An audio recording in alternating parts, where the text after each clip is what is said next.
School road. Test, test. 1, 2. Test, test. School road. Yeah, you can close it. You can.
All right, it's 5 o'clock.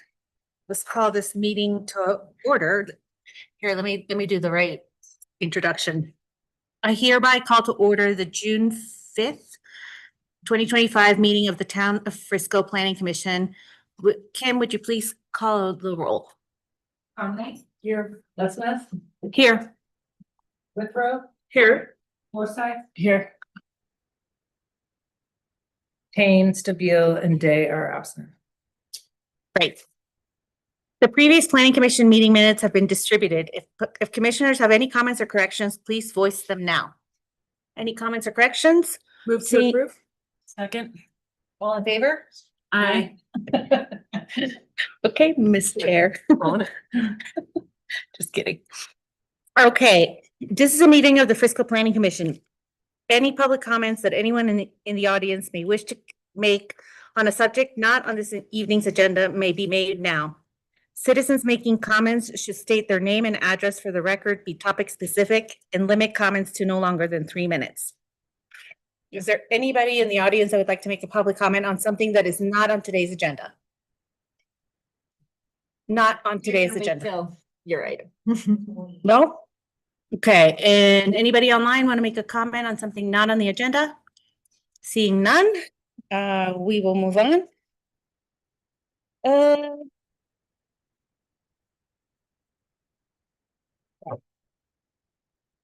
At this time, we would like to open the public meeting portion of the Planning Commission agenda. This commission is appointed and serves as an advisory board to the town council. It has certain final authority as identified in the individual staff reports. For each item on the agenda this evening, a staff report will be presented. After the staff report, planning commissioners will ask questions of staff. We will then allow the applicant, if they so choose, to make a presentation. After that, the public may comment on the application. Okay, so I have the agenda before me. First item on the agenda is planning file number MODSP-25-0002, a modification to MAJ-23-0007 to change, oh, sorry. No, I wanted you to read it Okay. because I wanted to announce why it was canceled in case there was anyone on. So you're totally good. So to change the building color, materials located at 602 Galena Street. This item is being canceled. Katie, if you'd like to tell us why. As to planning commission and to the public who got public notices, when we went to break the staff report, we realized there were some architectural modifications. Staff finds that it still meets code, but we felt weird telling you there was only a change in color and material. And meanwhile, there's a reduction in gable numbers and things like that. So we felt like we were misleading when we published it, saying just color and material. So we have published it again today. It'll be on the 19th, and you'll be looking at just color, material, and architectural details that have been modified since you originally approved it. So staff apologizes. That was completely on our end. Okay, So well, thank you. thank you. Explanation? All right, next agenda item is planning file number MAJ-24-0004. A final review of the major site plan application for a proposed mixed-use development consisting of 9 residential units and 1 commercial restaurant space located at 20 East Main / lots 9 through 12, block 2, King Solomon subdivision number 2. The applicant is Andrew Stabile on behalf of 20 East Main LLC. And Emma, I believe that the staff report is presented by you. And we'll note that Andrew Stabile is not at the meeting, not on the planning commission tonight. He's abstained from the meetings. Noted. So this is the final review for the proposed mixed-use building at 20 East Main Street, as you just stated. The sketch plan was reviewed by the Planning Commission on November 7th, 2024. The applicant has submitted for final review after receiving comments from the Planning Commission and referral agencies.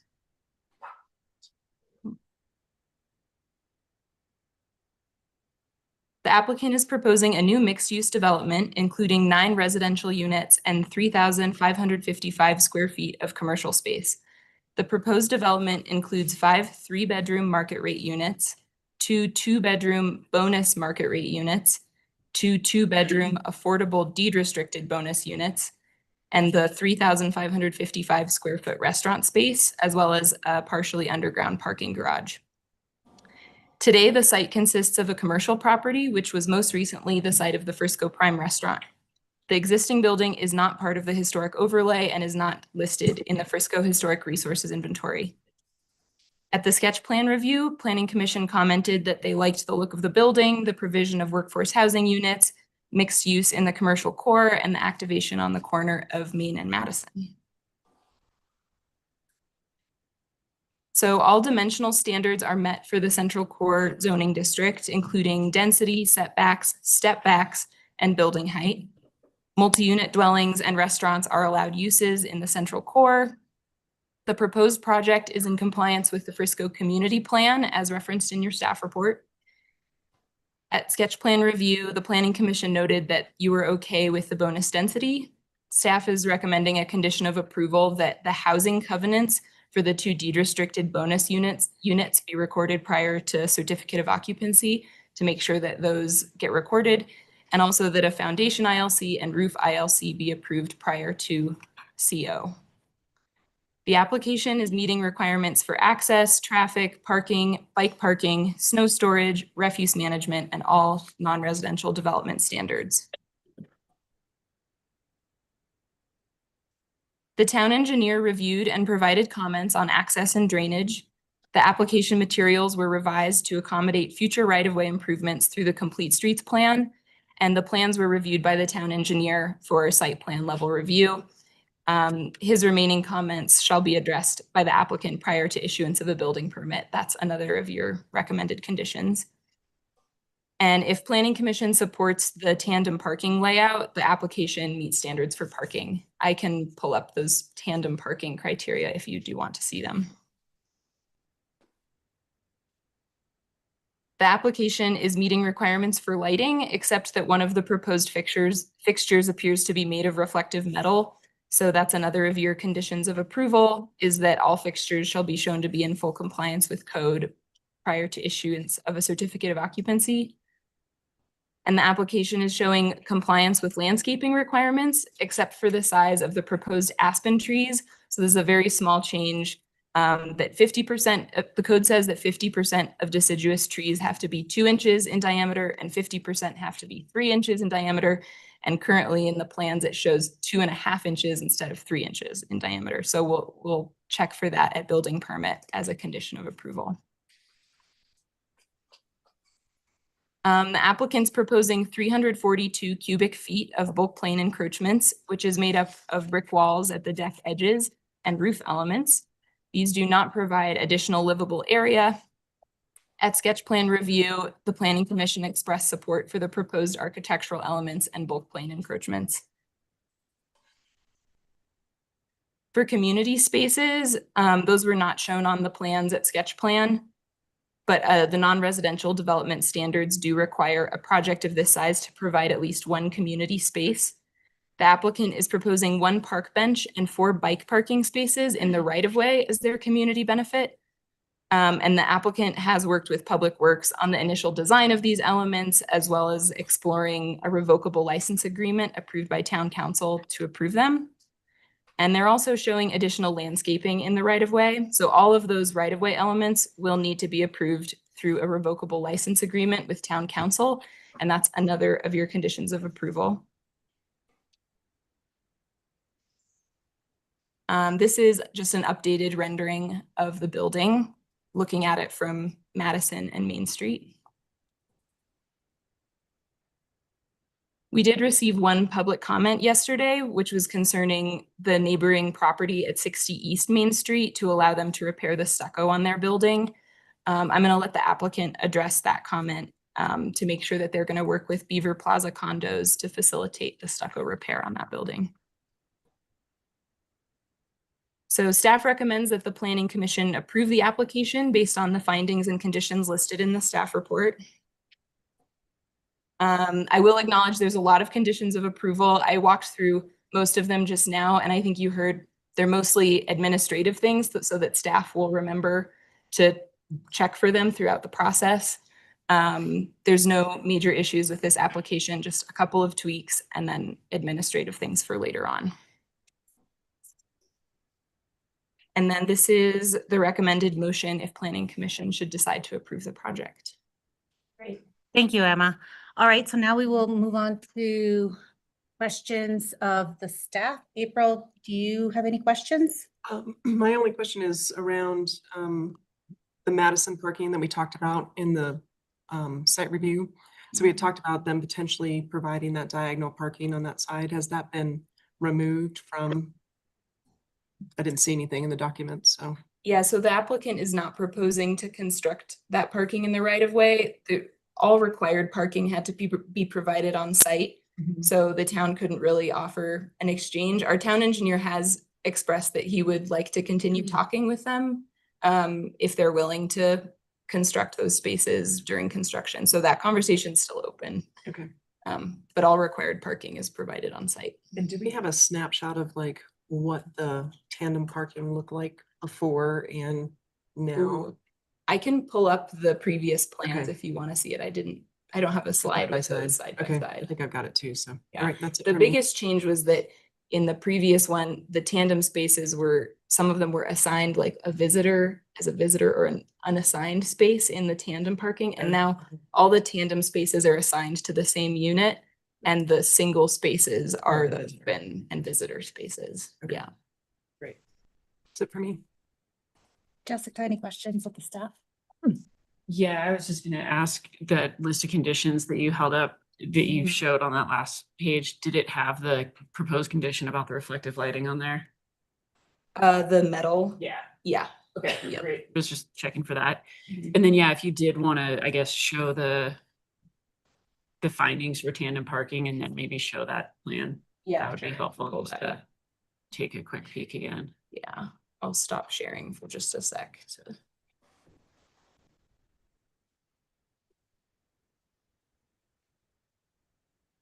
All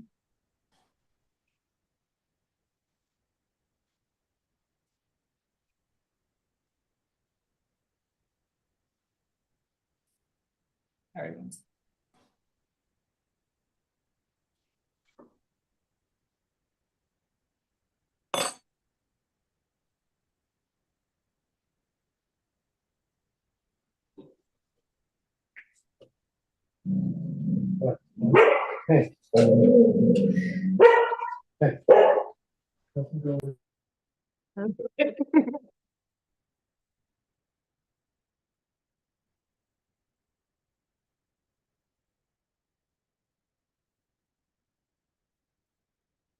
Yeah, so it looks like in the last plans, they didn't, here, I'll share my screen.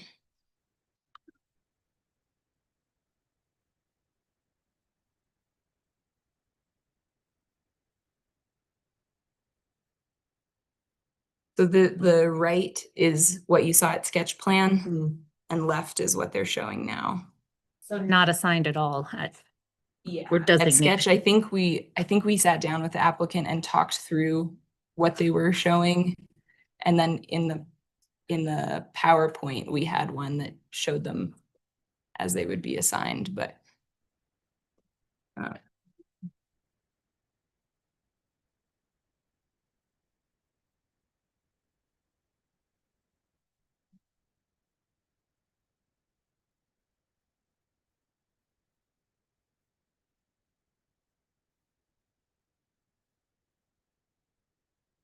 Here they are.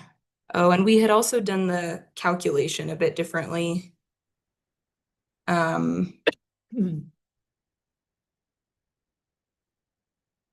But yeah, one of the visitor parking spaces was a tandem space. And now, how does it look? Sorry. Yeah.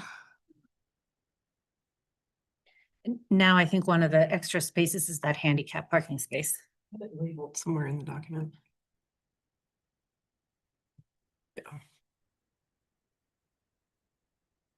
Yeah, so that was another, I think it was a code interpretation that accessible parking is counted within the required residential parking. It's not a separate space.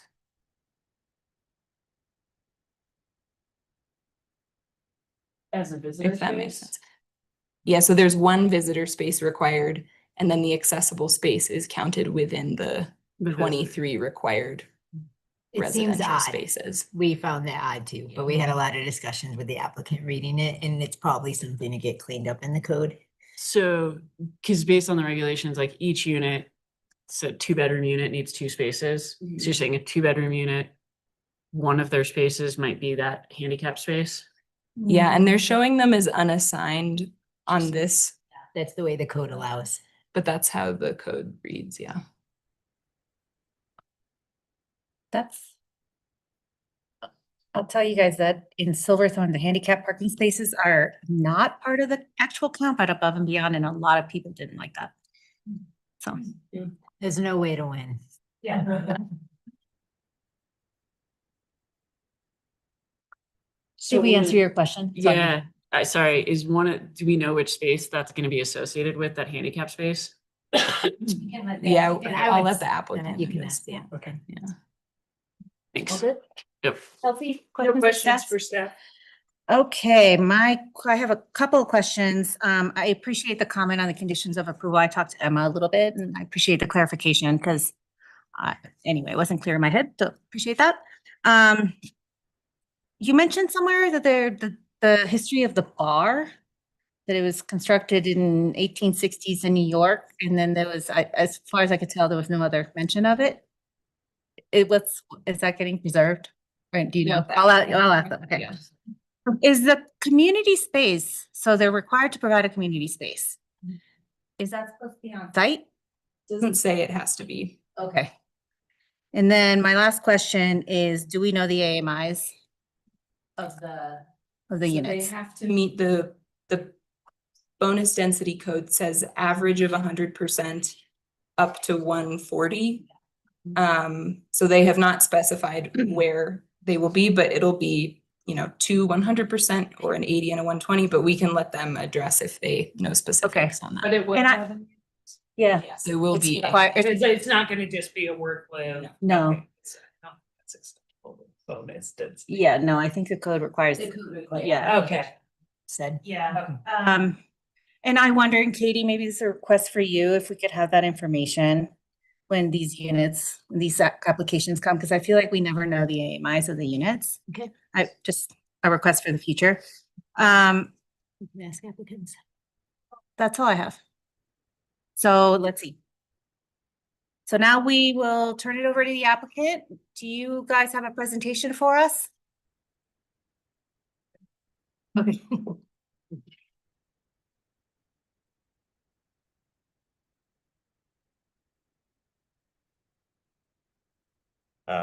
Steve Lunny, I need to talk up there.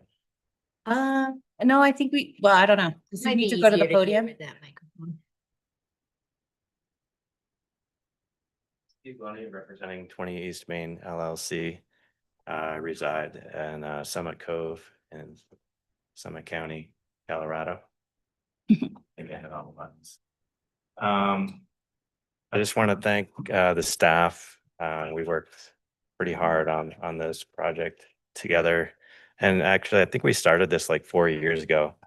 And worked together with council members and planning staff. So it's been a long time coming. We kind of shelved it for a little bit, so it's not like it was a long, hard road. I think we just kind of circled around back to the same plan that we had in the first place. You guys had some staff changes and stuff in between all that too, which is part of just kind of sitting back for a bit. So we think, we're glad that everybody comments that they like the building. We really think it's going to really add to the character of Main Street and really clean things up and bring the restaurant out right to Main Street, which is, part of the criteria that, the town is seeking in the overall plan for Main Street in the central core. So we're pretty excited to get that underway and the old building, we've had comments where people, want to save the building, save the bar. And we, Chevy met with some local people, walked through it. We met with Tom and Katie. We offered the building up for free, but honestly, the building is in pretty sad shape. There's a lot of asbestos and stuff in there right now that needs to be removed. It's falling down. But we were able to save the bar. Nobody wanted a free building. Although Tom considered it. But so the bar is gonna stay with the Foot family. I think their plan is to put it in their new building. When they get going on their You got construction. to say with who? Kelly Foot. Oh, okay. Yeah, so they've already packed up the bar and it's in storage already. So that was a good outcome with that. We were always gonna save it, but we're just glad that it stayed local. And then, a couple of comments that came up with the parking, and we could maybe pull up that parking plan. The accessible unit, to my understanding, and Tim is representing Alan Guerrera, is it's not assigned to any unit. So the tandem spaces are the ones that are assigned to the units. And that's what makes it work, because it's a unit owner's.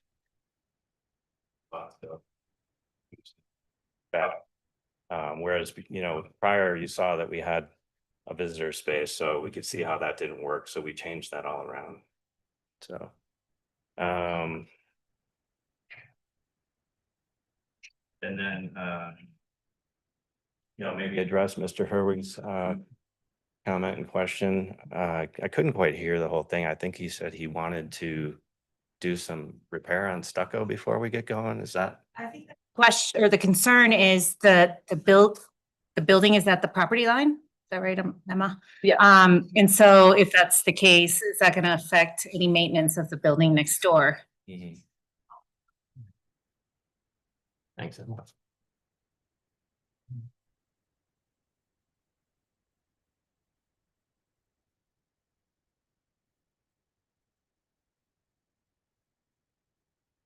Tim, can you verify like how much space is between the buildings? It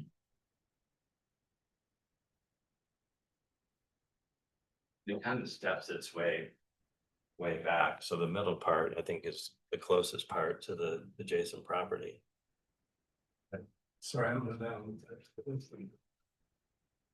think there's, and I think as far as advising them for maintenance in between the time that the building is torn down and the new building is built, that they can get on that and work on it for now. I don't have that in this plan, doesn't show up as far as.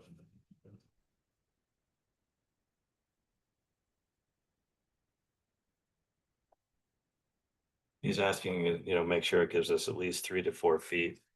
And I'm sorry, I can't answer the exact amount of space that's between there right now. Kind of looks like their building is right at the property line. Yeah. So, I mean, happens all over cities all over the world, right? Yeah, Of course, we'll give them access beforehand to repair it. The way it sits back, you have the staircase there that goes up, and then the actual building is, you could see the vegetation in the front. The actual building it starts about 3.5 feet behind there, and that checkered area is just the walkway.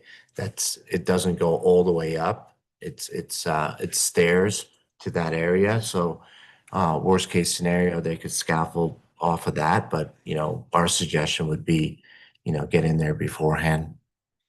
and is that the second floor balcony that's sticking out that far, Tim? Yeah. So the lower level, there's more space. Yeah. So there's like a balcony on the second floor where you're seeing it all the way over to the line. Ollie's, what's like the Ollie's in the news building, pretty close right now. I don't know what And I don't think. Sorry, the town is looking to ask you to relocate it at this point in time, the building, and change your design. I think the request is you get in touch since you have that email and try to work with him to be cooperative on what needs they have, if you can make it work with. Yeah, Yeah. no, no problem at all. And I think Mr. Herwig's already reached out. So. All right, anything else? We'll turn it over to questions unless there's anything more you'd like to present. That's all I have to add at this point. Any questions? So April, any questions of the applicant? I don't have any questions at this time. Jessica? No questions. I answered my own question with Do the, you wanna looking explain at it to us? the, yeah, the 3-bedroom units just have 2 assigned spaces and then they have like an overflow sharing zone. Does that make sense? Yeah. Perfectly logical.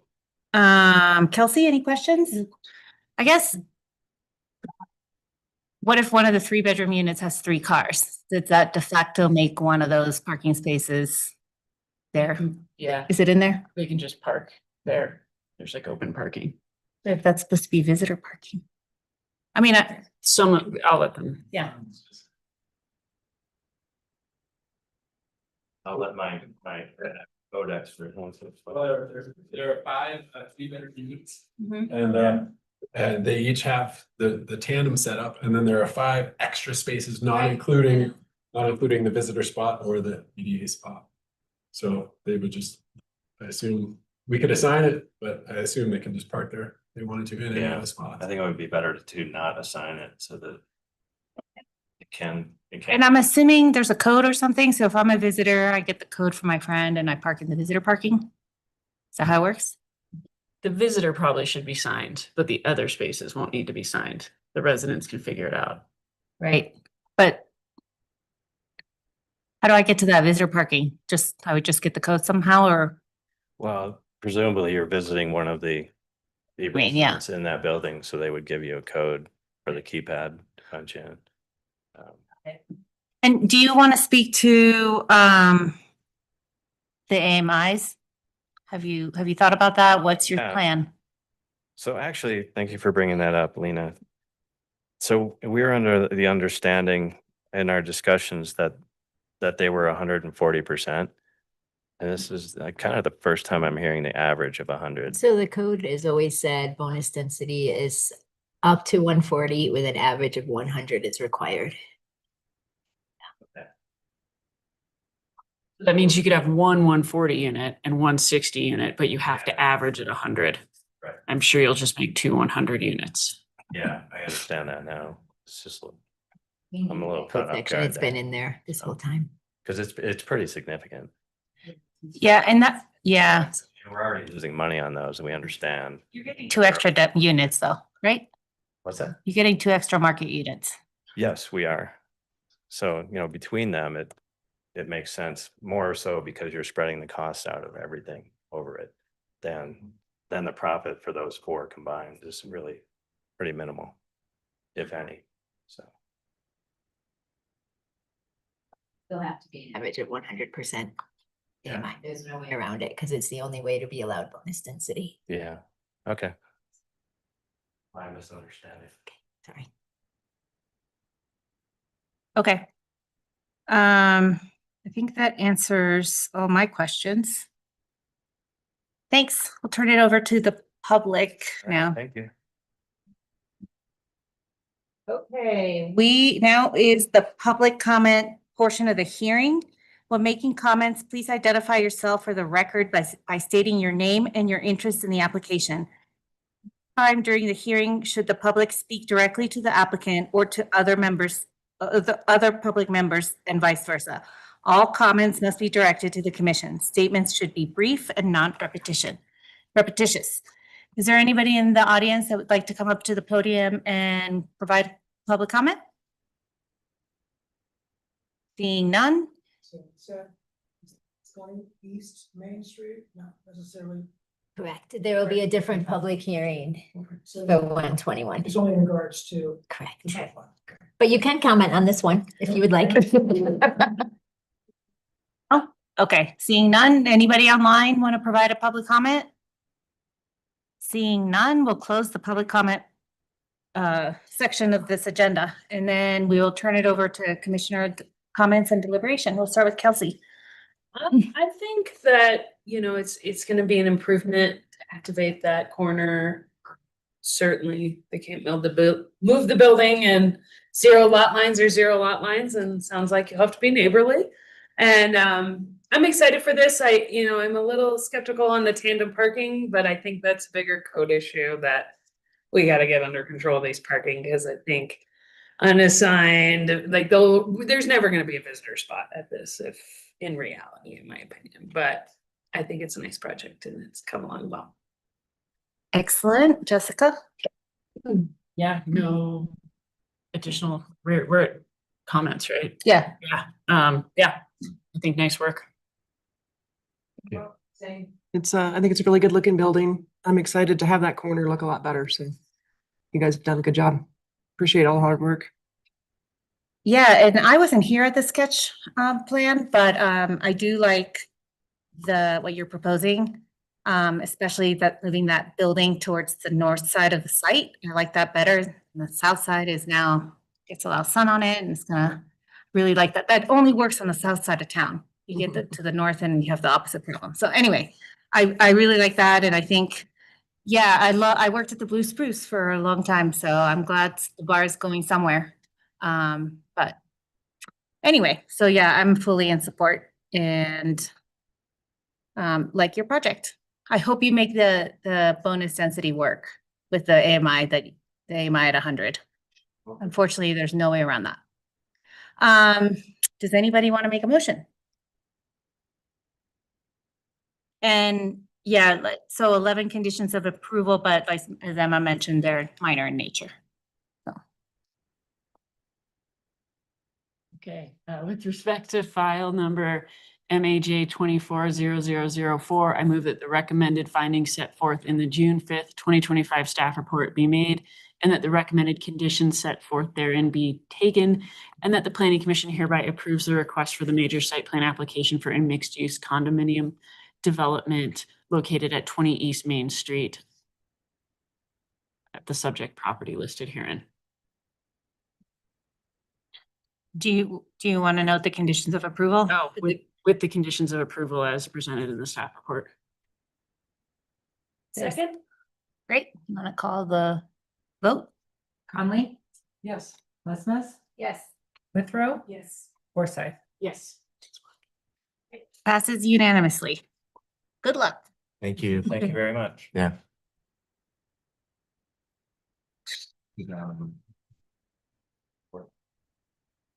All right, we will now move on to planning file number MAJ 25 dash. Oh, yeah, this, you can grab them. Thanks. Thanks. MAJ 25 0002, a sketch plan review of the major site plan application for a proposed mixed-use development consisting of 5 new residential units in addition to keeping existing uses on site located at 121 East Main Street / 6 Degree Townhomes. Applicant Margaret, I don't know how to say your name, Ciadian, representing Baseline 121 LLC. All right, Chris, you want to give us your staff report? Hang on 2 shakes. I am.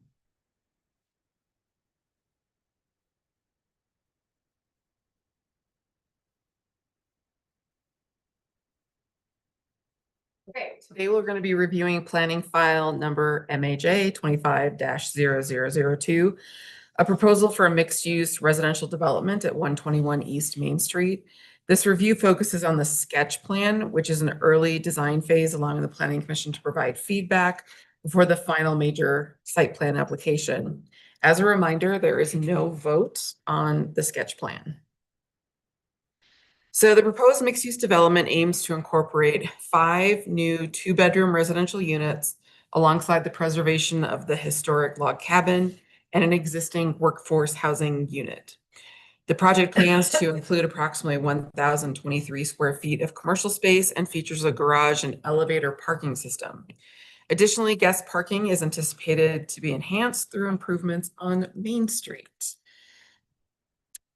So it is on the Frisco Historic Resource Survey, which states this building is significant for its position as residence turned commercial building. that has developed along with the growth of the original Frisco town site. The original log construction was a typical type of building seen in early Frisco, where locally available materials predominated. Main Street in Frisco remained a mixed-use area with both residential and commercial operations side by side. In 1968, when it was converted to a cafe from a residential unit, the broader trend was one of shifting residential development to adjacent streets, focusing Main Street on commercial uses. So it was originally constructed in 1909. So feedback will guide the applicant in refining this proposal before the full major site plan application is reviewed. So staff would like input from the Planning Commission on how they believe the project integrates into the downtown core. Specifically, does the project preserve and enhance the town's historic resources, reinforce Main Street as the heart of the community from the lake to the mountains, and does it maintain a diverse and strong economy? So density, staff has calculated that the proposed density, the additional 5 units, is higher than what is allowed for this lot for a total of 6 units. They are actually allowed 4 units. The applicant has not provided a deed restricted unit based on AMI to allow for a density bonus. The application must reduce the number of units to the allowable number of 4 or put an AMI deed restriction on 2 of the units. The drainage plan, preliminary drainage, has not yet been reviewed by the town engineer. Normally that gets reviewed at the final stage of the site plan process. Full drainage plans and erosion control will be reviewed at that time. A trash enclosure, including recycling space, is provided. However, the applicant will need to provide a letter from a refuse management company saying that that location will work. And non-residential development standards will be reviewed for compliance to ensure quality development and integration with the surrounding neighborhood at the time of the final site plan review. So the maximum height is 35 feet for a flat roof and 40 feet for a pitched roof in the central core district. The applicant is proposing a maximum height of 40 feet. We are not quite sure of what the actual height is of this building. We are going to need that as part of the final site plan. And then snow storage is also a concern. Snow storage, per the code, shall be provided on premises in the amount of 25% of paved surface area and any unpaved parking in driveway areas, including uncovered decks. The applicant must demonstrate snow removal operations for upper floor decks will not impact adjacent property. And the applicant is proposing heated pavement. The town does not give credit for that. And snow removal from upper decks must be shown to avoid impacting adjacent property at the final site plan review. The application will need to comply with all snow storage standards for the final stage of the site plan application. So staff finds that the snow storage is not in compliance with the town code. So it is taking access from Galena Street Alley. Residential parking spaces, including visitor parking spaces, are supposed to be provided on premise, like we heard at the last file. The dimensions of the parking spaces for the car lifts, the elevator system, do not currently meet the code. The parking spaces are required to be 9 feet by 18.5 feet. The application currently shows 18.5 feet by 8.5 feet. The Planning Commission must determine if the tandem spaces in each of the garages meet the intent of the parking regulations. Staff does not find that the layout of spaces allow the car lifts to be utilized for visitor parking spaces. Further information on turning radiuses shall be provided at the time of the final major site plan application. Staff also does not find compliance with the understructure facility provisions due to the above grade parking not being significantly screened from adjacent public rights of way. No landscaping is proposed to the north of the proposed parking spaces, which are proposed above grade.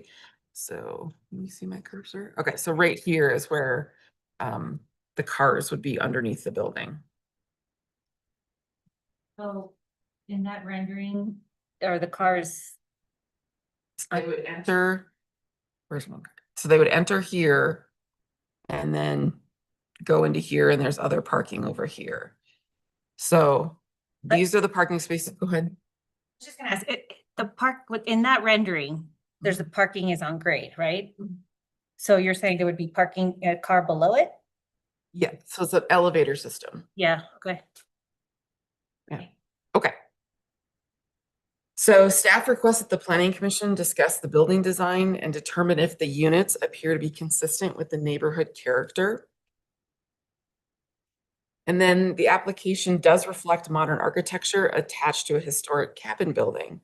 Staff would like input from the planning commission on whether this building is designed to complement the existing structure. So staff did receive public comment after the staff report was written. Planning commissioners were emailed the comment letter and is also posted on the website. You also have a paper copy in front of you. The adjacent property owners are concerned about drainage and snow shedding impacting their property, as well as the drainage. As I stated before, the town engineer reviews drainage plans at the time of the major site plan. So with that, I wanted to emphasize the planning commission may require the applicant to come back for another sketch plan review, and either another sketch plan or final site plan application must be submitted within 180 days, which would be Tuesday, December 2nd. So it's quite a ways off. But I did want to quote the code. The italics is exactly the wording from the code. And for discussion items, we want to discuss the tandem parking if you believe the car elevator system is an appropriate use and that it meets 2 of these 4 criteria. And then the application, staff would like the planning commission to discuss these 5 items. However, this is where staff believes that the application does not meet the code. Staff does not have enough information to confirm if the structure meets step back requirements. Staff does not have enough information to confirm if the structure meets the maximum building height standards. Density is not in compliance with the town code. In order to demonstrate compliance with the density bonus requirements, floor plans of the existing unit and designation of the bonus units will be required at the time of the final major site plan review. The parking design does not meet the on-premise parking requirements with regards to minimum required parking spaces and size of parking spaces. Under structure facility provisions are not in compliance due to the above grade parking not being significantly screened from adjacent public rights of way. The application does not meet the standards for snow storage. The application will be reviewed for full compliance with landscaping and revegetation standards at the time of the final major site plan application. Staff recommends planning commission provide feedback to the applicant on compatibility and neighborhood character. Staff cannot verify if the building articulation standards are in compliance, and staff cannot verify if the application meets the roof design standards for roof pitch. The application will be required to show compliance with bicycle parking and community spaces for developments over 10,000 square feet at the time of the final review. And with that, staff does have some other discussion items. Staff recommends that the planning commission comment on the parking, specifically the guest spot proposed on Main Street and the use of car lifts. Staff recommends that the planning commission comment on the use of materials, including the application of metal. Staff recommends that the planning commission comment on whether this building is designed to complement the existing structure.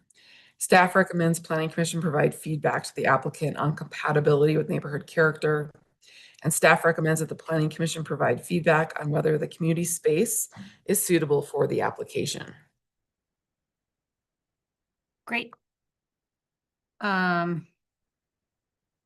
Do you guys have any questions? April, do you have I questions? do, what is the responsibility of the applicant to take into consideration the business next door? And the reason I ask is can the trash truck get in there to their dumpster if that building comes all the way up against that trash? Also, huge gas trucks come in there all the time to fill up the tanks. And do we know that the gas tanks that are underground are actually not on this property?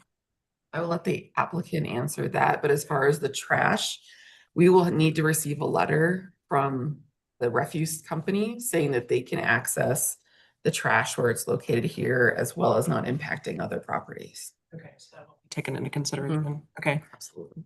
And then, I don't know if there's a traffic study required for this?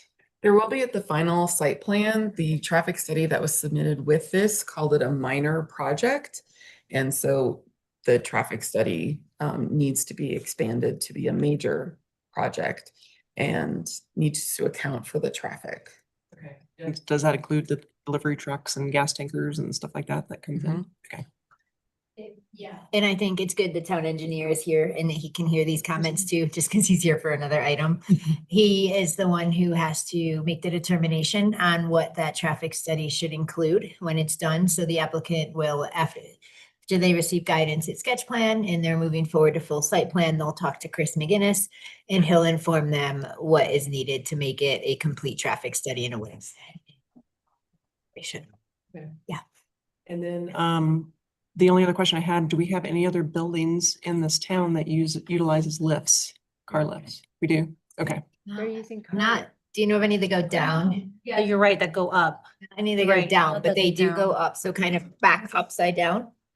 Like where Pica used to be, that's now. Oh, that building. there one on Car lifts. So there is a couple, and we spoke to the applicant about this, just as a kind of a side note, and they can speak, Margaret can speak to this more. We normally hear that they're not real functional out here because of cars with ski boxes on them or the really big SUVs and the snow dripping underneath, and it's basically really, no one wants their car having another car melting above it. I know the applicant has done a lot of research. She's proposing a different type than we've seen before, and so the planning commission can ask her for some further information. But our code does, we don't say you cannot do it, so. Questions, staff? Yeah, the old log cabin building on site, is that something that they are getting, and maybe I missed this, are they getting any density for keeping it on there? They haven't proposed to rezone to a historic overlay district. So they're just proposing to keep that building on there. If they were to rezone to historic overlay district, then they would get additional bonus density Got it, they for can have keeping more that, flexibility. for keeping that structure on site. But as it is now, if they wanted to go in and demolish that, they could. Okay. Got it. Could you go over that community space one more time? I think I'm. Yeah. So. And they don't have a picture of the community space. So actually, as Emma pointed out in the first project, anything over 10,000 square feet of non-residential requires a community space. They're offering a courtyard. It will be located in this area. Is that 10,000 square feet of residential or 10,000 square feet mixed use? Okay. Can, I'm right, not allowed to ask a question.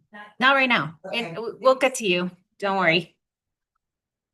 So it's going to be located, come on, cursor, located right here. There's going to be an outdoor electric or gas fireplace and then seating out here. And that's open to anybody. Mhm. And that need to be signed as like open to the public.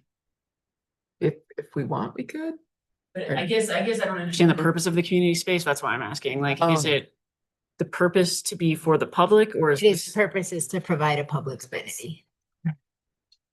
if that's the purpose, then You'd probably want to encourage the applicant to put something up that lets the public know anybody can use it. It's not restricted to private owners and guests. Could it be that the word community just means for this community? No? yeah, that's why I was asking. Like the one application before this, how it's needs to be providing a place for the public to come and utilize. Got it. I feel like I had another question, but I don't remember it, so I'll let you know if I remember it, but that's all for me. No, thank you. Kelsey, questions, I staff? guess I'm wondering why this is at sketch plan if we're gonna, materials and stuff for a over densified parcel that doesn't match the code. I agree. I was gonna. I don't wanna question. waste anybody's time, but this seems like a waste of time if we're not meeting the code in snow storage, in number of units. I'm just curious how why are we here So the applicant. if is we're not allowed- meeting code? Yeah, the applicant is allowed to request a sketch plan meeting. So. Can you walk us through what's the process when, with the staff before it gets here? Because in my opinion, this isn't baked yet. And I feel like we should have gotten some of the stuff corrected before it Yeah, gets that's to what us. my question is, cause I'm like, I can't really do what the intent of a sketch plan is if we're gonna remove an entire unit. What's that building gonna look like? What are those ridge lines gonna look like? what is the articulation, the materials? I mean, that's, I mean, we say it's sketch plan, yeah, you're gonna have to have your snow storage. I'm not seeing it. I'm gonna need to see it, but it's like, we don't see the snow storage and we don't have the right number of units. I don't really have much more to say on a product that isn't meeting the code. It doesn't meet the code, so I can't. They do have the, It's substantially not meeting the code. they do have the option of creating an AMI because the existing unit that is in there was done with the housing helps, but it is a live work. It is not a, income restricted unit. So, we wanted to leave it up to the applicant if that was something they wanted to propose. So And I and a guess I little would bit- say- I'll give you a little bit more background too, because this has been going on for a while. And I think more any of you, I don't know if this has been you back in the day, but when we held a DRC, the Development Review Committee with the applicant, we went over all the requirements and then that had been a while. And then the applicant worked with James to do the housing helps covenant. So the current 4-bedroom unit they put on there. At that time, staff did not have a current application. We did not know that they were going to be going over density. So the applicant has frustrations, which you'll probably hear about, with town staff that we had they did a housing helps covenant and then they came in with an extra 2 units and we said, well, wait, the housing helps covenant does not meet that requirement.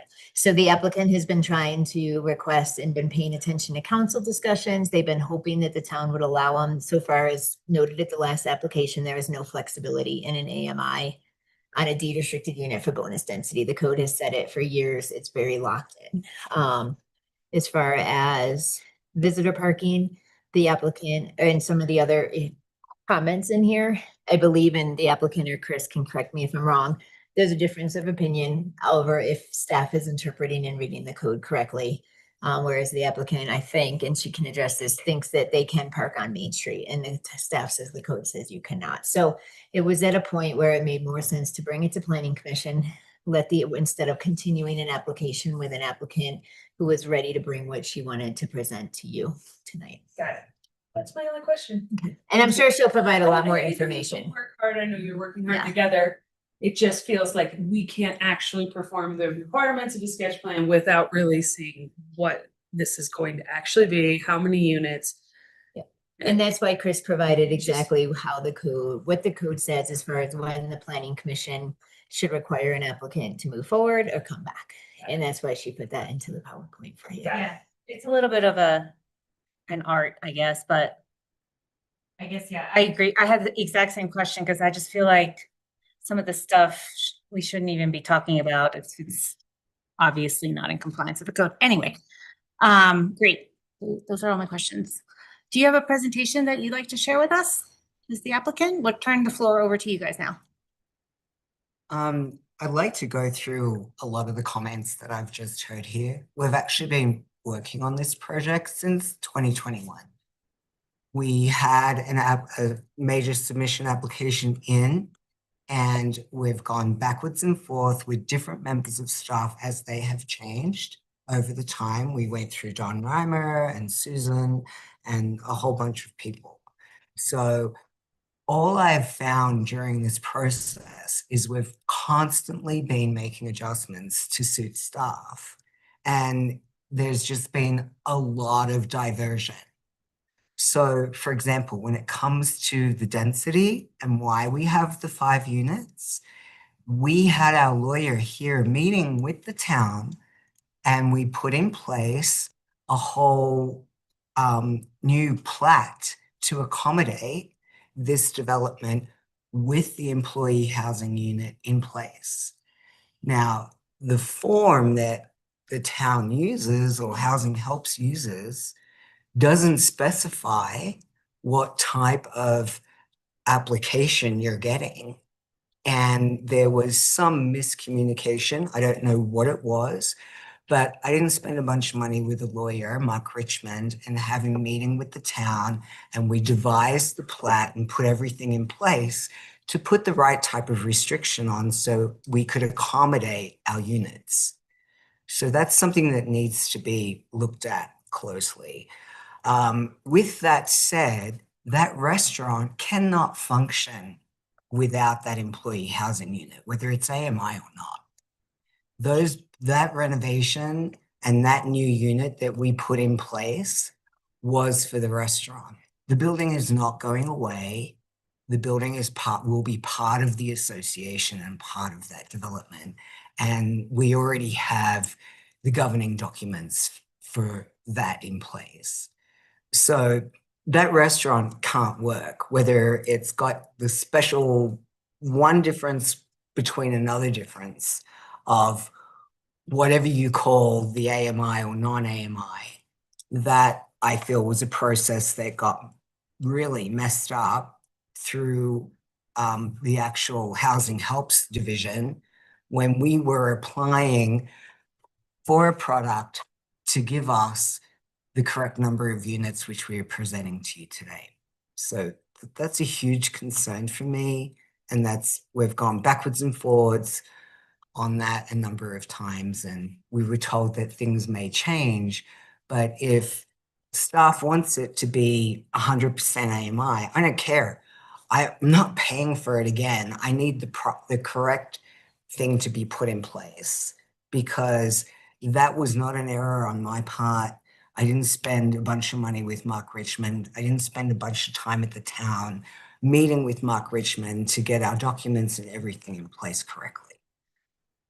So that's one point there. So when we get to the density, if the density as it was designed as 100% AMI, that employee housing unit would match up for the numbers of units that we have proposed on site. So that's very frustrating to me. When it comes to our neighbor, you asked about the Loaf and Jog. The setback requirement is we can go right to the lot line on either side. For the longest time, we didn't know, and the town of Frisco didn't really know, that there is actually a utility easement. So again, thankfully, we actually designed our project 5 foot off the property line in order to be extra considerate for Loaf and Jog. But I do have photographs and so on that I can provide of how the semi-trailers pull in there, and they've got plenty of clearance. They've got a whole bunch of clearance to get their trucks in and out, because I know that that's important. I've made very good friends with the neighbors since 2021 to understand their needs and watch the operations of their business. So getting trucks in and out, and all the gas fills that are for the gas station are on the right-hand side of where the truck is. So there's 5 foot of our property line. There's 3 feet from we're 5 foot off the property line. There's where the property line is, there's another 3 feet from where the guy gets out of his truck. And then there is his truck, and then there's the gas fills. And I can provide a slideshow, or I don't have it here today, but I'm happy to forward it all to you. That goes through all of that. We've taken careful consideration. In addition to the drainage that is at 101 and 111, we also looked at that. And ultimately, it's time that project is also re-engineering their drainage. Their drainage actually encroaches upon our property, and we have done a lot in our design to allow for the manhole, I believe, encroaches on our property. We've done a lot in our design to accommodate the drainage filtration system that they have there already. But right, again, from the very first day I walked on the property and I saw the ice sheet that comes off 101, off the roof of 101, through the portico and all across the back side of 111, that is a drainage design issue that unfortunately they will have to address. There is a license agreement where we were providing them some snow stack. That license agreement can be pulled away with 30 days notice. We don't want to make life hard on our neighbors, but we also have the right to redevelop our site. And that's what we will do, you know, with all respect. So you but- said it could be annulled or something? Yes, Yep, with So, 30 I'm days sorry. notice. Can you just direct the conversation to us? Thanks. Okay, sorry about that. I'm just learning your rules. So those are key points. Another thing with the parking study that we obtained, I shopped around for a lot of parking studies, and given the calculations for the density and the use and what's going on in that site, and the fact that the egress will be pushed to the back of the lot and there will be no ingress or egress on Main Street, the traffic engineer that provided us with the notation that we provided is there's really very limited requirement for a traffic study if you're for what we're adding. But we will look at that with Chris McGinnis further if that's required. But the traffic study is overkill. When I talk about parking on Main Street, a visitor site, the parking spot wouldn't be there unless we put our development in. So currently, the visitor spot that we have slated for the front on Main Street, that spot doesn't exist right now. So that will only exist once we put in our 1,000 square feet of retail. So we're going to create another parking spot on Main Street.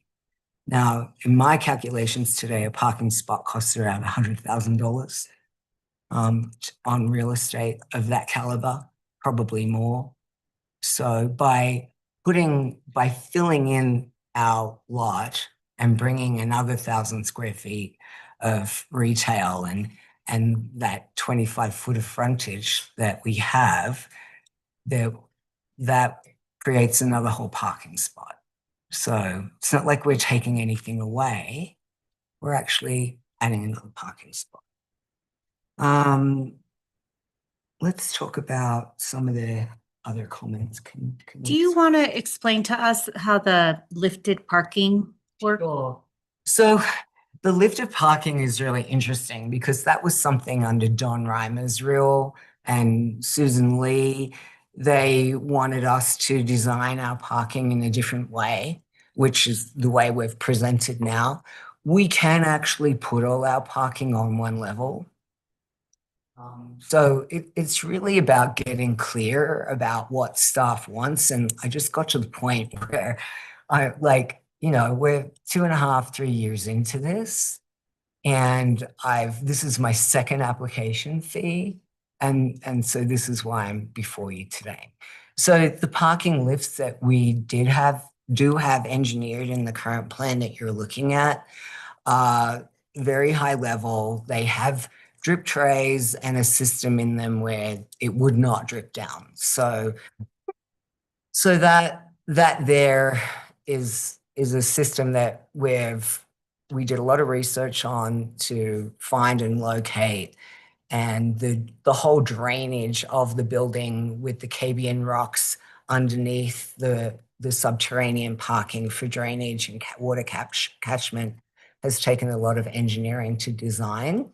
And it's something that is actually engineered to work. The last thing that I would want to do as a developer is sell you a $1 million property with a garage that doesn't work. I'd get sued in 5 seconds if that didn't work and it wasn't engineered correctly. So again, I've been working on this for about 3 years. We've spent over $100,000 on this sketch plan. And so it's really not half-baked. It's taken a lot of time and a lot of communication with staff and going through the different changes of staff to get this here. We did look at a historical overlay as well. And the costs and whatever associated with that. That building isn't going to go anywhere. We created a new business. We put that operator in there. That building has been purchased by the restaurant operator.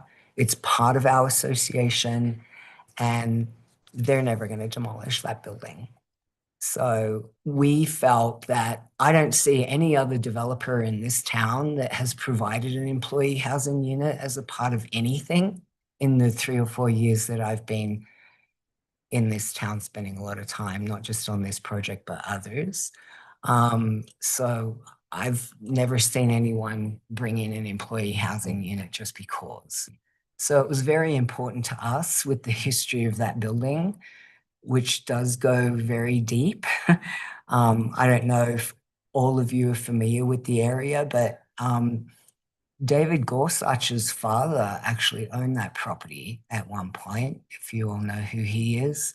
There's a long history. There's been other people in there. There was a baker in there that used to bake cinnamon rolls for the Frisco Lodge kitchen when that was there. So there's an awful lot of history in that building, and I would never have thought of mowing it to the ground. So it was really important. We can speak to the other points that you have about. Actually, I roof think it'll be pitch. better if you don't mind if we do turn it over to the commissioners to see if they have questions. April, do you have any questions of the applicant? Notes here real quick.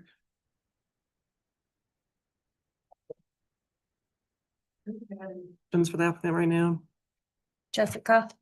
Yeah, so I guess I'm just like piecing together this saga with that employee housing unit. So you no longer own that building. You put the housing helps deed restriction on it, and then you sold that to Casa Sanchez or whoever owns Casa Sanchez. Yes, You we no longer did. have control over the deed restriction on that unit. And we did that with staff and our lawyer. We spent time. No, I Office understand that part. Figured out. Yeah. So the fact that it's wrong, it's really disappointing. But on the other side of it, Okay. that is not going to change the use. The restaurant doesn't function without the employee housing unit. But yep, so I'm just putting it all together. So there's an employee housing unit that counts as density for all practical Well, purposes. there's a housing helps, but Yeah. anyway, yeah. Yeah, so Go it, ahead. it counts as density. Yeah. You no longer control that. That's been sold away, so you can't change that unit. Could they just rezone into that historic overlay, and then you get bonus density? I'm Not just, my building. that's kind of what I was. Yep, so a little bit of a pickle. I get the pickle you're in on that. Well, But the fact, I guess, create it. I understand you're frustrated, but the fact that you paid an attorney and the fact that doesn't erase the fact that it doesn't meet code. And our job is very technical in terms of what we do is we review an application to meet code. And so we don't have this discretion to say, oh, it's being used by an employee. It has to be at that 100% AMI and I'm not trying to engage. I'm No, just if we need to do that, we help can you. do that, and it's all negotiation and time. The disappointing factor about it is that the intent was always to accommodate the code and the town. And when we sent in the documents to Housing Helps, I don't know what happened. I don't know why we got given what we were given. We thought we had the right thing in place. Cool. So how do you fix that? That's not my thing to figure out. Okay. Yeah, that would be your thing to figure out. Is the architect, I guess, just tell me a little bit about so we have this log cabin, this very historic structure in Frisco. It sounds like it was a residence at one point, and then it was a cafe. Now it's Casa Sanchez. And then the architecture, I'm just curious, like how the theory behind the architecture that's being proposed for the residential units.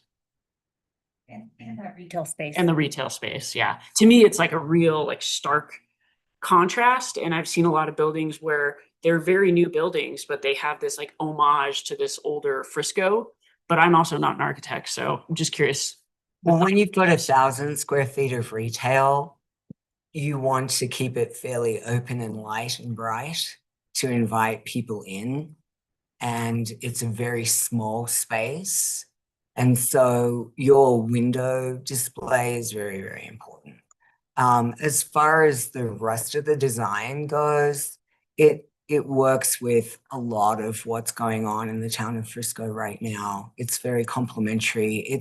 It's mountain design to tie in and bring forward the building that's already there.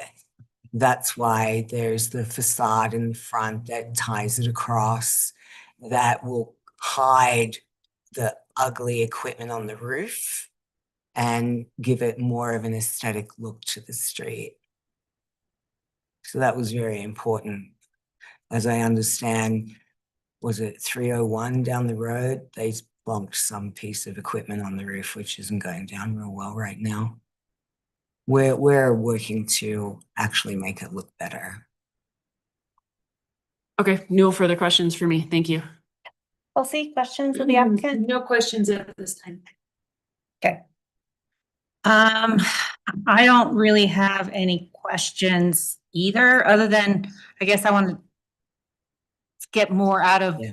what is in between the existing building and the retail space? The centerpiece, what is that? You know, and is it meant to look pink? Oh, that's the facade. That's the connector that makes it all look like it's all one piece. It's not really pink. Okay, it's not meant to be pink. So, and that's the screening that I was just talking about that covers all the equipment on the roof. But we'd also be happy to go through the other details of the staff report. And you heard the discussion around the community space? Yeah, that's strange to me that it's public. Okay. Why would it be public on private land? Because it's a required community space on your property. I don't understand that. Is there code for that? Yeah, it's in the code and it's in the staff report and everything. We can sit down with you and go over it more also. So, yeah. That's the first I've heard of it. Okay. Can you design it? No. Well, we designed the space for the association.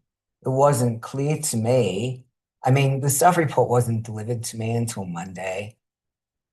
I think regardless, and not to maybe jump in where I shouldn't, but in the code, it says that you need the 100% AMI unit. In the code, it says you need this community space.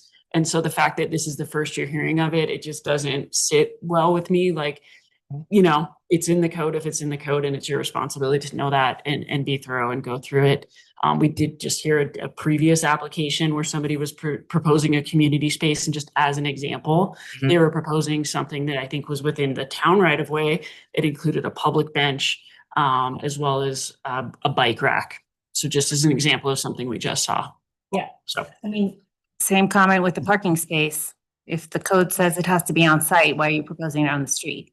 So anyway, okay, those are all the questions that I had.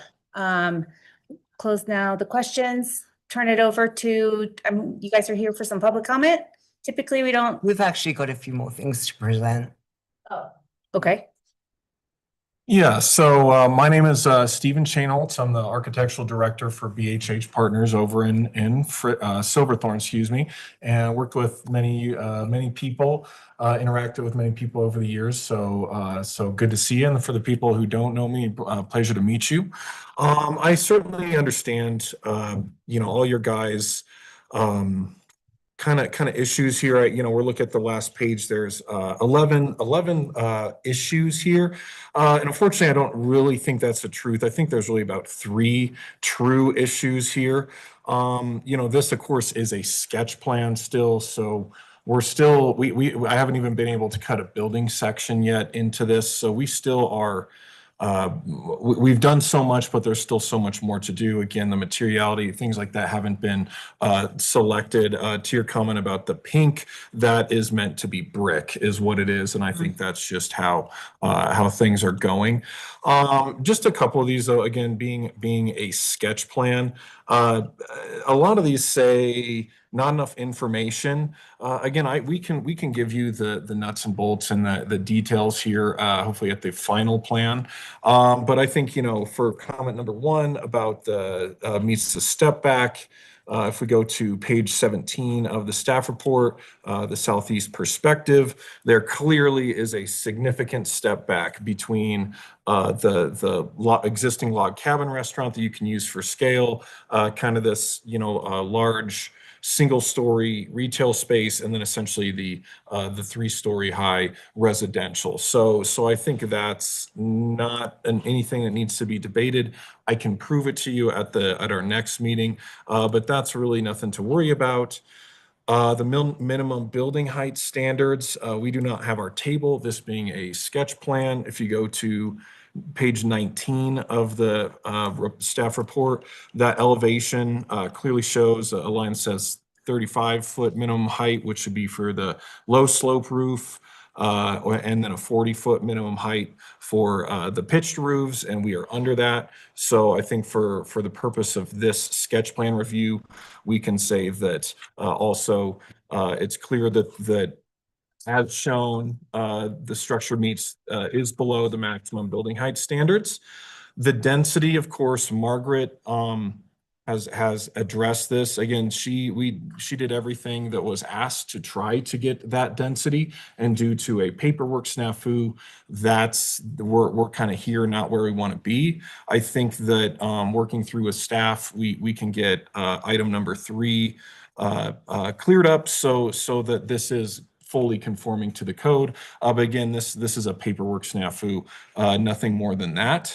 The parking, again, as Margaret number 4, she mentioned, we were trying to put the single on-site parking, or excuse me, off-site parking along Main Street. Margaret and I have discussed different parking options. So if we can get like essentially a conditional approval that says you need to fit this parking on site, we must verify this at our final review. We can give you something that does address all these parking requirements to your satisfaction. Yeah, the number 5 is a little weird because it's saying under structure, but then it's talking about the screening. These are kind of 2 separate items, I guess. Sorry, it is one item in the code, if you read the under structure section of the code. Yeah. It's weird, but it is under structure parking. Yeah, It's in there. and so that, again, if you look at page 18, you can kind of see the understructures are, which in the documents we provided, there is a detail that does show these car parks lifts that we're proposing. We're still juggling if we want to do that or not, but they are on sheet SP 1.3. There's a couple details from this car parks. We've done many car lifts throughout Summit County. And as long as you maintain them, which you're required to do per law, at least once a year, they function well, and the clients who have them have really enjoyed them. It is kind of an efficient use of space.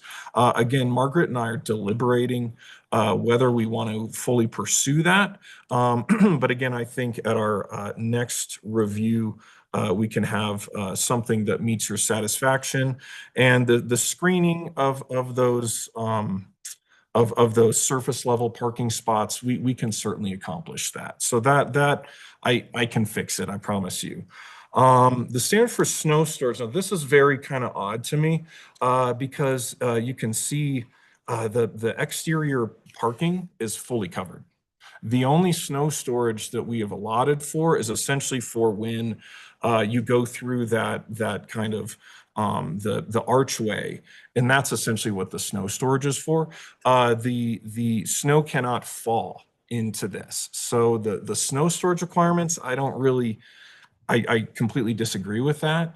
And then furthermore, we were proposing a hydronically heated parking lot with applicable drainage. I don't believe there is a provision in the Frisco code that fully addresses this. So I think this is potentially a shortcoming, but I believe we've got a pretty solid belt and suspenders approach with it being covered and it being heated. I think our snow storage should be more than satisfactory. Again, if we do pursue this this change to the parking that might include potentially a podium, it might be fully enclosed, that will also potentially disappear. So Stephen, sorry to cut you off, but I think you guys will benefit more from hearing our comments. I hear what you're saying, that this whole list are things that you could probably work out in the future, but the point is that you haven't. So, sorry. Yeah, well, I think that snow storage, again, is there something in the code where even if it's covered, you have to provide snow storage for it? Guess I'm not aware of that. So, go ahead. I was gonna say, if it's covered, you don't have to provide snow storage, but you've got the decks that are uncovered and you've got to accommodate for that. Yeah, and so that, I mean, I could, again, those So would be on, engineered already. yeah, we'd be shoveling snow onto the roofs below. I can put some, again, the conditional use, show your snow storage for the decks. We can have that to your liking. We've already gone through that. Yeah, we've already got all that. So, I think the articulations meet, I can prove it to you with dimensions at our next meeting. The roof design standards and roof pitch are all clearly indicated on both the roof plan and the elevations. So I'm really at a loss why number 10 is even on this list. And we do have significant bicycle parking and everything within that courtyard. So I think essentially there's only a couple of these that are true issues where we're not meeting them. So I guess that's kind of my confusion. Right. Okay, now we'll turn it over to public comments. You guys, I think you guys are here to speak about this agenda item. Sure. You want to come up to the podium, state your name and your interest in the application, and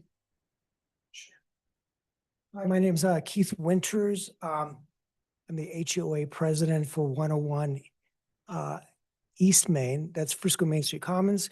It's the building right next door to us. I'm the HOA president, so I'll represent our concerns for our what's called limited assets between 101 and 111 HOA. So if I'll be speaking to three addresses: 101, which is my condo, HOA, 111, which is the HOA right next to us, which we share common elements. One is a filtration gallery, and then obviously 121 is the proposed development. So basically, I'd like the Planning Commission to review the adequate if the adequate measures have been incorporated to address water snow melt drainage from 121 into the property line that's shared between 111 and 121, and that property line right there contains two storm inlets, and it's documented into the site planning and preliminary utility layout. That's on sheet C1. On that design, there are two storm inlets. Both of those service our filtration gallery. And to supplement that, there is and I can pass this around, there is a drainage, grading and erosion control plan that Frisco devised in 1997 for our two buildings, 101 East Main Street and 111.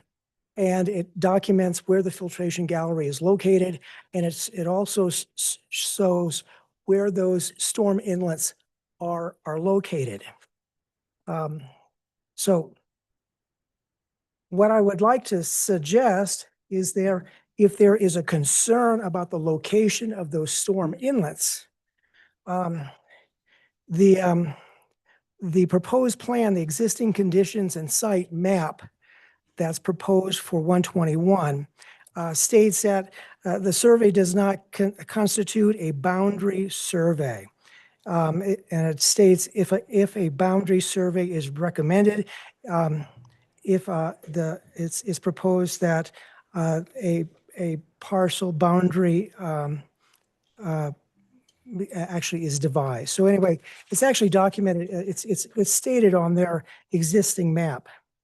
But what I'd like to mention is that we have two concerns. One concern is the proposed roof plan, which is the sheet number A-1-10 for 121 Main Street, shows about half of the roof line there has a water snow melt flow in the direction towards the property line between 121 and 111. If water from the roof line is directed to that property line and it goes into those two storage water inlets, that will eventually end up into our shared filtration gallery between 101 and 111. And our concern is over maximizing that filtration gallery. In addition, what we have stated considerably here is that the on the plan called grading and drainage plan, this is sheet C2, which cites the 32 by 10 foot parking and snow storage license agreement. This agreement appears to permit snow placement along the property line between 111 and 121. And if that's the case, if snow is accumulated along that property line, again, the snow melt will eventually end up into our filtration gallery. So that's another consideration.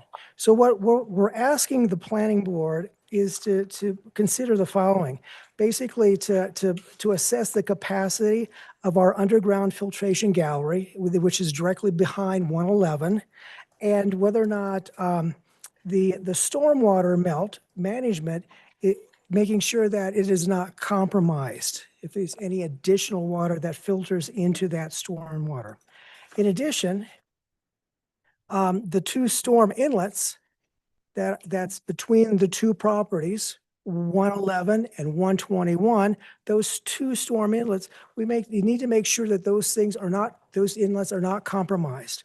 And lastly, 101, because we have an underground parking garage, we have some pumps that pumps water from our garage through a PVC underneath the parking pad behind 111, and that goes into the storm inlet at 111's parking area, and that eventually feeds into our filtration gallery. So we want to make sure that PCV pipe or all those connections that service 101's sump pumps are also not compromised. And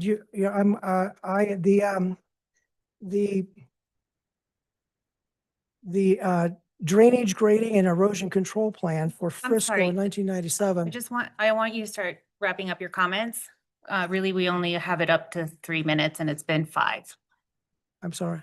You're welcome to have this copy if Perfect. you like. You can give that to Katie. So much for your. Yeah.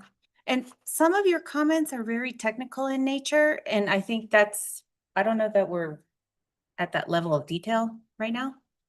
But I'll just have you talk to the staff. This was documented in the email that I sent to. Yep. Thank you.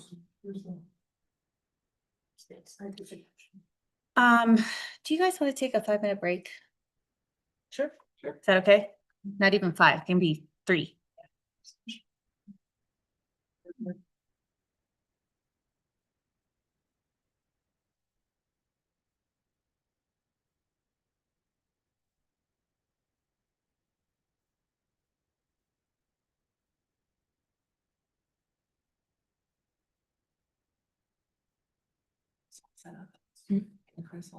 Oh, I need him. Chris, what is English?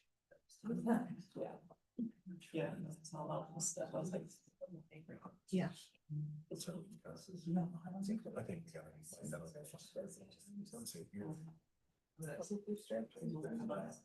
Got it. I have. Yeah, so we have one big drainage thing comes along that.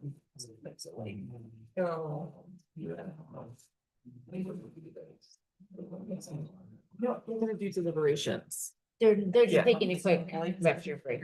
Yeah. Yeah. But, yeah. Because my contract with them says it's 100% annual, Yeah, the purchase agreement. and the thing is it is a live work unit, so for cost of sunshine. It's never gonna go. So, yeah, so that's a little It's bit. not like they're gonna rent it out. Yeah. Cause so they it- can't. Yeah, it's a live, so the live work thing is. I've only done a couple of them, but it's very clear. That you must work there, like you Right. can't. Like But that's what theoretically, the the purchase Casa agreement says Sanchez anyway. and Fair Play. Right. They couldn't live there. Right. Because they don't work there, even though it's Right. the same umbrella corporation. Right, I get it. Yeah, so, no, it's fine. Mhm. Yeah, right. But no, Who's tracking that? Yeah. Like, I mean, that's what's funny though. But. I have no problem changing that. I'm just like frustrated because Mhm. that's not what the intent was. Mhm, That's mhm. not how we went into it. Our purchase agreement says that it's 100%. Was Okay. Hmm. I have no I mean, problem. so it's already there, we just need to. It's just. okay. Right. What you're gonna get.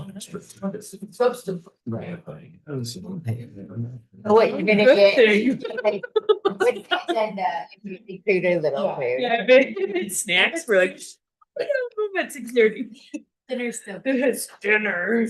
Yeah. Amazing disposal. Whenever you walk in, you're like. And I thought this was a really good option. Yeah. Yeah. Some really good ideas.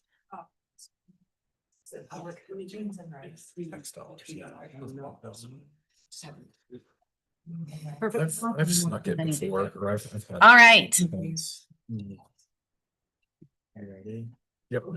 We are back from our break and I guess ready to provide commissioner comments. Kelsey, how about we start with you? What do you think about Can all we the things that were pull up presented? those 11 concerns? Yes. Or what you wanted us to discuss? And do I have time to respond to the public comment or briefly? Comments. The public comments. Oh, sorry. And just, I don't actually, did we finish the public hearing? We can close it. Right, we didn't did ask finish. Online comments yet. Does anybody online have public comments on this application? Seeing none, we'll close the public hearing of section of this meeting. Thanks, Katie. All right. So I think, obviously this is a developable site with opportunity and, we're not here to stand in your way and say, this is not allowable, this is not allowable, but we do have a code that's pretty black and white. We don't like to find those gray areas where we say, I don't feel like we can perform our job for you because we have all these hurdles. I mean, if we lost an entire unit that could change the entire look of a building. I have concerns, to help move this forward. I have concerns about the parking and the lift just from a point of you can walk in your next door neighbor's underground garage and see those sump pumps and the water. And I just think you might financially come up against a lot of hurdles there. And so I just want you to look into that. I do believe that the parking spot needs to be on site. And I worry about snow storage when it comes to putting hydronics in the ground because it's astronomically expensive and then HOAs just unplug them and abandon them and then we have zero snow storage. So I just want you to think about moving forward, like some of the things that I just think could be real big hurdles. And then again, not to that we have to prove to this, we all want to find the yes for you and get there. And I just feel at this point, we're not in a position to, I would suggest at this point another sketch plan, just because we can't do what we've intended to do for a sketch plan, as it feels we're a little caught between an applicant and the town disagreeing on what, the code says. But I think this could be a cool project. I like where you're going with it. I just think we've got to figure out exactly what the density is. So we know that what the scope is where my feelings lie tonight. Thank you. Yeah, I think you have some technical hurdles that I will let you work out with staff. I mean, the code is the code is the code. So I would recommend working those out with staff and then coming back and showing us something else. One thing I'll say, you know, as we do comment on the architecture here, you're absolutely correct that this, you know, the newer portion of the building does mimic a lot of things that we're seeing in Frisco these days, but that is not wrapped around a historic building. And on this site, you're wrapping this newer modern architecture around this more, and I'm putting historic in quotes. And so I would really like to see some of those elements brought into that newer building. I just think that it could complement and flow together. You could still have, you know, this space where people can look in and see everything with just different exterior materials. I'm not an architect, but I just think that this could flow, and you have a really cool opportunity to have it flow better. Yeah, other than that, I think you have technical issues to work out with staff. I agree with Kelsey that we would benefit from seeing this at another sketch plan. And yeah, our goal is to get you on a route to move you forward, but we're not there yet. And that's all I have. April? Yeah, I would echo what these guys have said. I think we're excited to have the project. We want to see it work. We want to get a way to get a path for you guys to get this approved. I think, you know, the list that you went through of the 11 items, if you've already got ideas for how to fix those things, it seems like it'd be pretty straightforward to get that taken care of. And then we get down to the nitty-gritty stuff about density and what we can do about that. I do agree with what Jess said. It would be really great if you could incorporate in, even through color or any type of materials, to bring in a little bit of the element of the old into the new. I kind of like the new, that's my style, but I kind of like being able to see that carry through that entire building, if that's possible. And I think that's it for me. Great. And I guess my comments are more of the same. Definitely agree on the comment about the architecture. I feel like they don't fully go together just yet. There's some work to be done there so that you are bringing out the historic nature of the former log cabin with the new. And just because we're seeing a certain style happening in new projects all over town doesn't mean we have to mimic it one more time. So I would encourage you to take a look at how you incorporate that historic nature of that building and this property, and see what you can do with the architecture.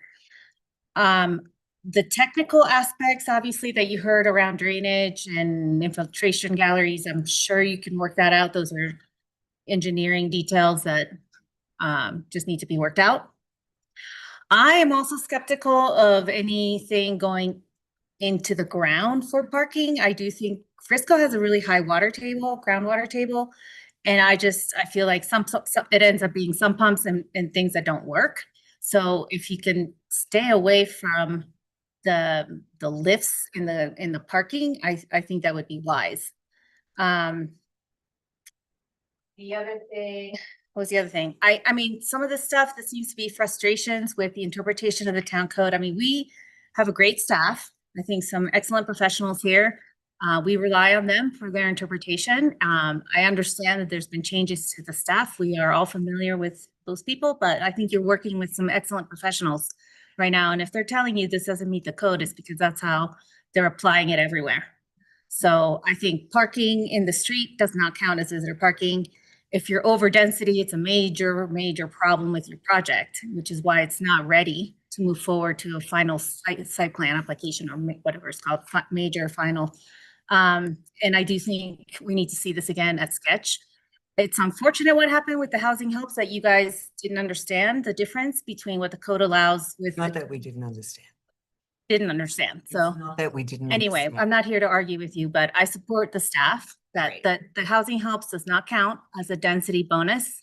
It's very clear in the code that the unit has to be restricted to an average of 100% AMI. That's what we believed we applied for. So it's not a discussion. So No, I'm letting you know saying- how we feel. Jen. And also just letting you know that we, like I said already, we rely on the staff. It's not helpful for us to be, somehow arbitrating in the middle. And the staff knows what we're looking for. So I would rely on them and work with them to bring something to us that they know we would be happy with. So those are all my comments. Was there anything we didn't hit on? Okay. Great. Thank you. Okay, moving on to planning file number MAJ-25-0005. A sketch plan review of the major site plan application for a proposed new building for Well 7 PFAS mitigation improvements located near 612 Recreation Way. The applicant is Chris McGinnis with Public Works.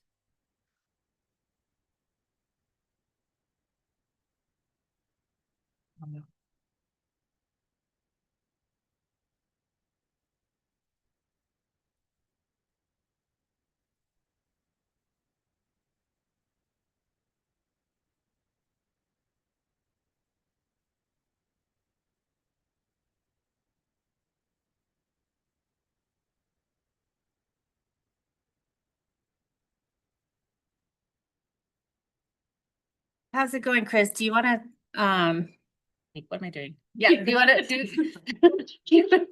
We have really brief. That for Chris Beldet. You just looked at the wrong Chris.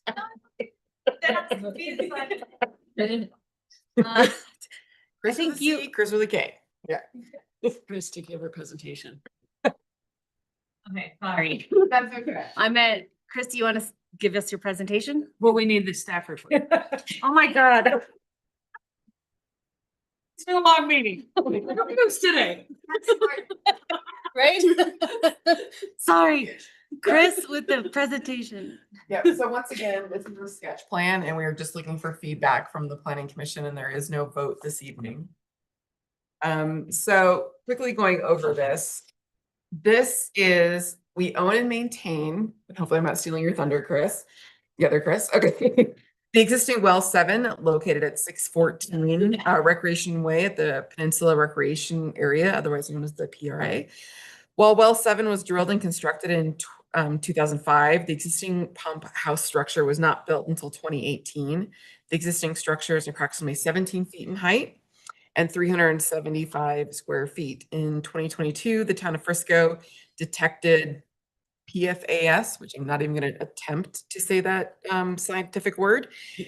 PFAS. But the poly. A lie. Probably saying it wrong myself. Okay, that stuff.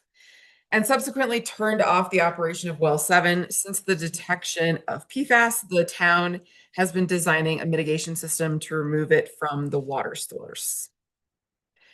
And so this is the proposed sketch 3D rendering of what the new building is going to look like. It's actually going to match the existing well house.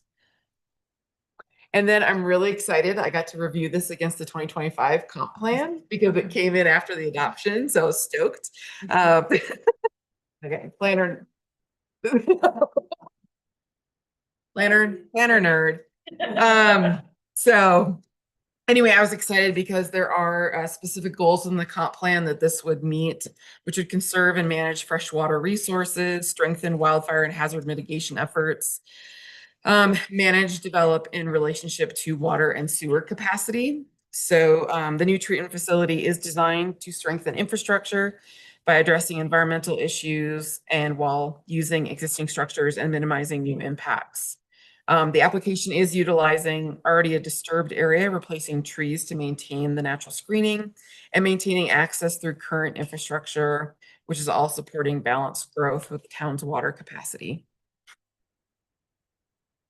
And then the PR district or public recreation district, permitted and conditional uses, public utility facility, such as a proposed application, is a conditional use within the zone district. The applicant is going to be applying for conditional use with the final site plan application.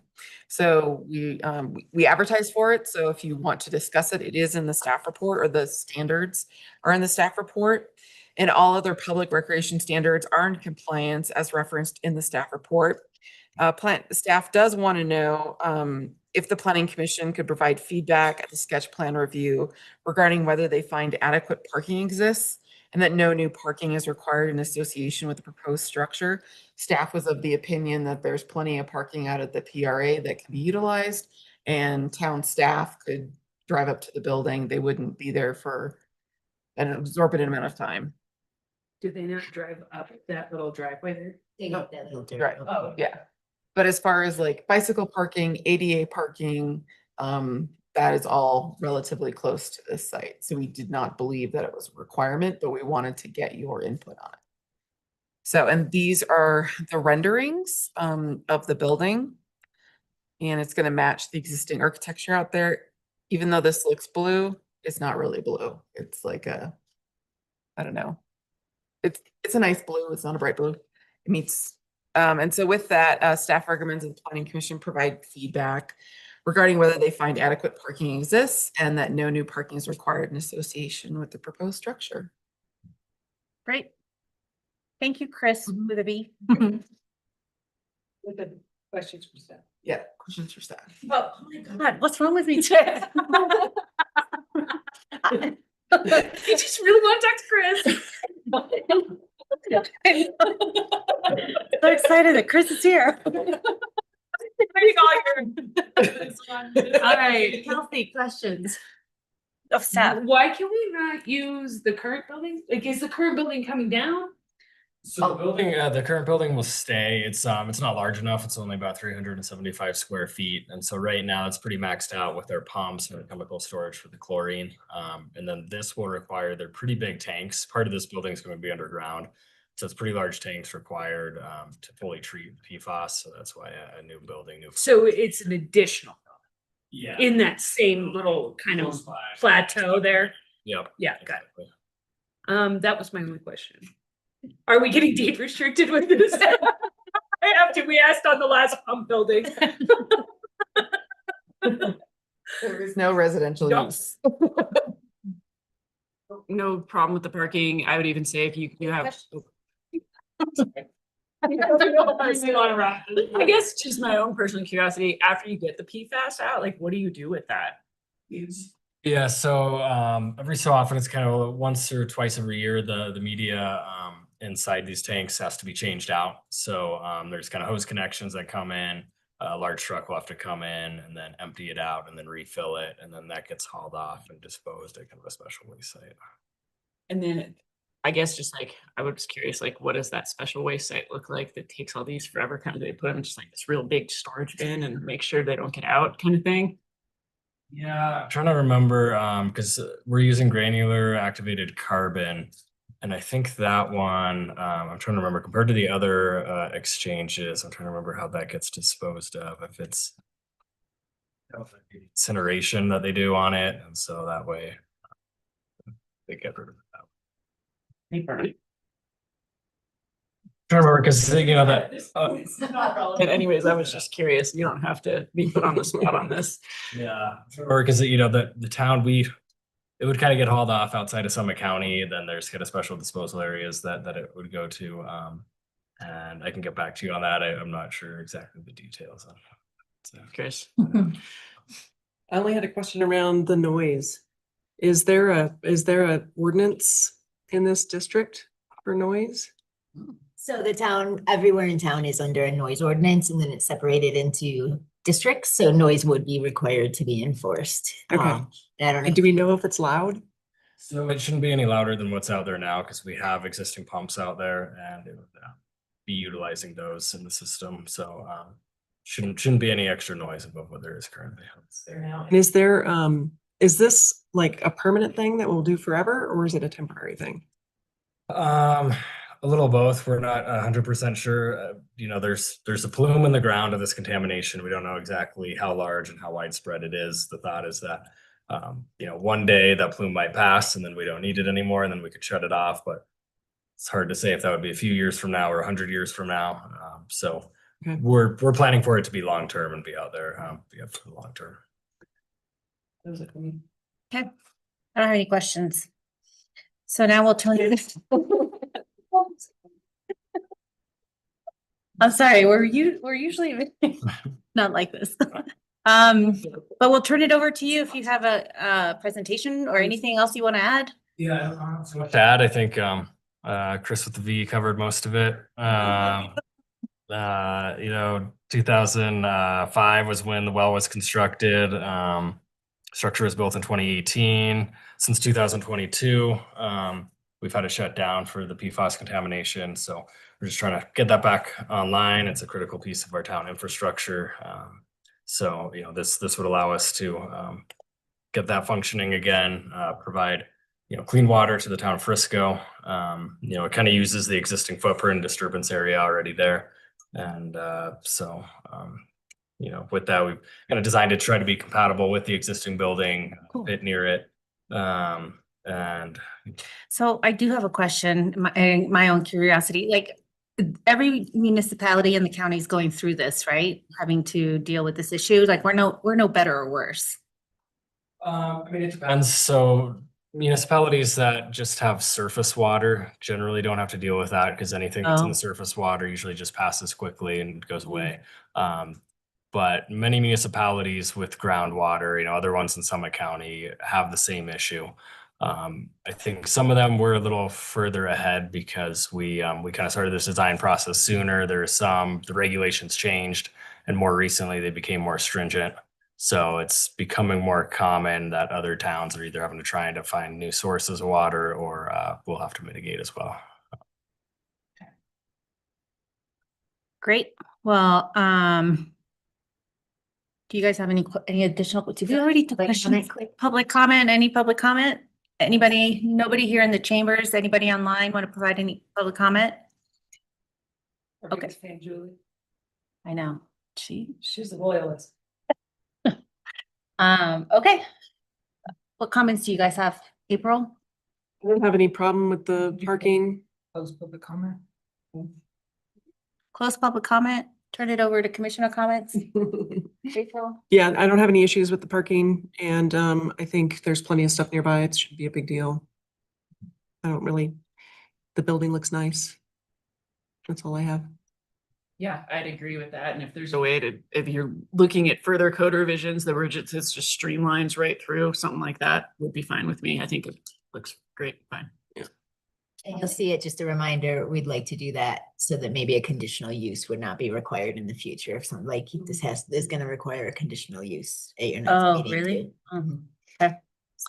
Yeah, that seems weird. I think the building looks great. Thanks for cleaning up our water, and parking doesn't bother me. That's you're kind of out of the way site. That doesn't impede on any of the operations at the PRA. Yep. And I don't have any additional comments, same comments. So thank you and look forward to seeing it again.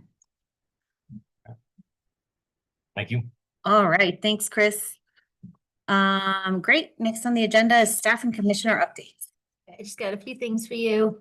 There is a planning meeting in 2 weeks, another commission meeting on Thursday, June 19th. There will be the 602 Galena Street exterior building modifications. And then Emma is going to lead you through a work session to discuss the exterior lighting section of code that Jess Forsyth has been on our stakeholder committee. So she's already had a kind of brief look at it with some initial comments to staff. And now we're bringing it for the first discussion with Planning Commission. If you have a lot of changes or comments based on what we're proposing, we'll bring it back to you again for another work session, or else we'll move it forward to potentially council recommendation, but we'll see how it goes. We're not sure what you'll think. Okay. So you'll see that at the next meeting. A couple updates on previously approved projects that just we are aware of right now. 68 School Road, which is the Common Spirit Housing Project. Last month, or last meeting, Planning Commission asked when it expired. It expires on June 17th. I had given them a 1-year extension to get them to that point. And so I did outreach to them this week. They acknowledged they will not be starting over the next few months. So just a heads up that that project will be voided and it'll have to start from scratch if the applicant decides to develop that property. So you'll see it back at the beginning. And then we have heard, our building division has heard from a contractor associated with Foots Rest that that project will be starting this month also. And so just kind of some bigger updates for you on town projects. And our meeting in 4 weeks is on July 3rd. We would like to not have a meeting on July 3rd for your sake and our sake. So just a heads up, we're trying to get applicants to who weren't ready for the next meeting to push it off for an entire month. We also can ask if we have a quorum. We're almost going to expect that we wouldn't have a quorum. So since it is night before a long weekend. So just plan on that meeting hopefully being canceled. Okay. Yeah. So that's it for me. Okay, any commissioner updates? Motion to adjourn. Just if you guys haven't seen 602 Galena came Oh, yeah, down thank you. yesterday. Yes. I missed it. I saw the fence I live today next though. door. It's gonna be a loud summer, but yeah.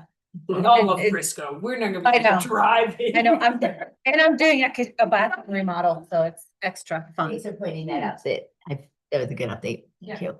That's exciting. And that's not the LIHTC though, No. right? The LIHTC's 80. You are correct. Or not, 101 West Main.